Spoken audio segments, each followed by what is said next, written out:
So the Yankees have some options here at the trading deadline. Now, I've stressed recently several times that I think they should sell off some pieces and recoup as much as they can to restock the farm and make the major league team more versatile, more athletic, less dependent on home runs, and more balanced, right? So, but that said, I don't believe Hal Steinbrenner when he says he's willing to go over the threshold. Because who's he going to go over the threshold for? Max Scherzer? I doubt it. So who is he going to actually go over the threshold for? I just don't see him doing it. Okay, and it's unfortunate, but it is what it is. So that remains to be. That just leaves certain options here with the Yankees. So I'm going to just go over a couple teams who I think could be logical trade partners, and then talk about the team that I finally think they're going to wind up trading with at the deadline.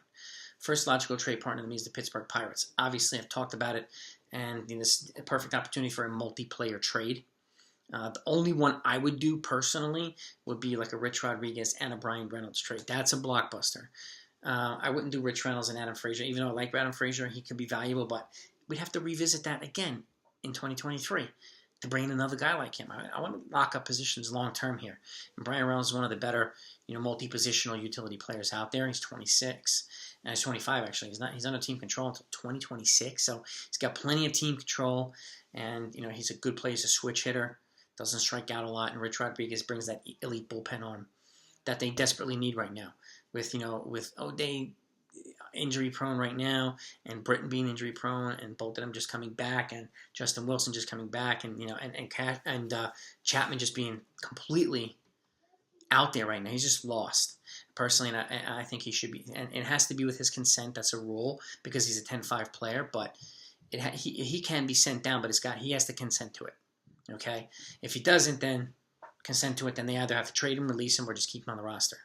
But I think sending him down to the AAA would be the best option for him to get his head right and get his mechanics right, because he's clearly not confident in his fastball. He keeps throwing these junk that keeps getting hit out the park. I don't know why. If you looked at the Mets game, like nobody could catch up. Frazier, what the hell's his name? Pete Alonso could not catch up to his high heat.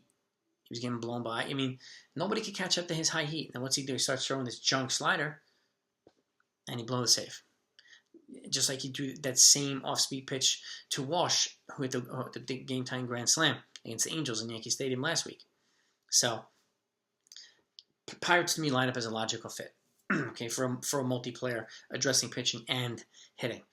The Marlins also, to me, are a logical fit. But mainly because of young pitching. They have a lot of young, dynamic pitchers, controllable pitchers. And then they've got guys like Adam Duvall and what's his name? He'll come to me. Sterling Marte. But they're both right-handed batters. They don't serve the Yankees' needs for a left-handed bat, okay? Even though they're good hitters, Duvall's hitting really well, and he's got speed too, and Marte's hitting well. They don't represent what the Yankees need. They need balance in the lineup, okay? More lefty, more versatility, okay? More athleticism, younger. Neither one of them represent that. So I don't think, I think a trade with the Marlins should revolve around one of their starting pitchers. Maybe you can pry a reliever from them too. But if you can get one of those young, controllable pitchers, it will cost a lot, but it's worth it. Okay, those guys are under control till 2025. We need some cost control guys here. Okay, and we need more pitching depth in the rotation behind Garrett Cole, who's also going through struggles, trying to figure out this. I mean, this whole spider thing or whatever. I mean, remember, the Major League Baseball doctored the baseballs earlier in the year too. And it's been benefit. It was supposed to not benefit the hitters, but it has been clearly benefiting the hitters, and so is this. And everybody was using something to get a better grip on their off-speed pitches and their breaking ball.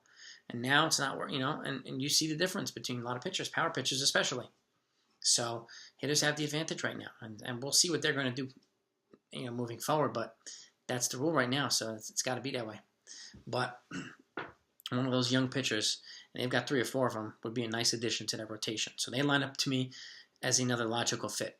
And then you go over to some other teams, who it could be options like the Detroit Tigers. You get a Matthew Boyd and a Robbie Grossman, maybe a multiplayer trade, but that's going over the threshold clearly. But is it worth going over the threshold? Are those 2 guys going to make the difference in turning the Yankees from stink this year to playoff favorite? I don't think so. So that's on the bottom of the list for me. All right. And then moving over to the Angels, get a guy like Andrew Heaney and maybe someone else for the bullpen, or Heaney and Bundy or what. I don't know. But is that kind of a trade going to put the Yankees? No. So brings me back to the Pirates and the Marlins as the two most logical fits. But that said, I don't think he's going to trade with either one to address his needs. My gut's telling me they're going to trade with the Texas Rangers. Yeah, to maybe pry away Kyle Gibson, starting pitcher, and Delino DeShields. And I know they talked about him for earlier this season. He's a dynamic, athletic, center fielder who can play a couple of different positions, but he's righty, so he doesn't address the lefty thing. But again, he'll be cheaper and he'll have more years of control than a Starling Marte would or a Duvall. So with that said, but I think taking him so that you can pry Kyle Gibson away, he's not a free agent until 2023, might be worth it. Okay, and again, gives some depth. And my view is if you're going to get a guy like the Shields who represents a righty, whatever other trades you make, and I think they'll make a trade here and there, you get rid of one of these roster players, and then you call up Hoyjun Park for infield depth. They just option Tyler Wade. Okay, you call up not only Park, but you call up Estevan Florial. Now you've got two additional lefty bats in the lineup who can play multiple positions. So more depth, because if these are the types of trade they're going to make at the deadline, because I don't see them making a blockbuster. I'd be surprised if they did. And again, this trade here, to me, represents probably what they're going to do.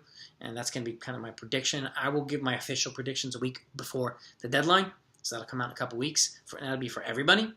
But right now, the way the Yankees are trending, that's the type of trade I think they're going to make for the trading deadline. Is that going to put him over the top? I don't think so, but at least Kyle Gibson gives him another dependable starter, or another dependable starter for this year and next year.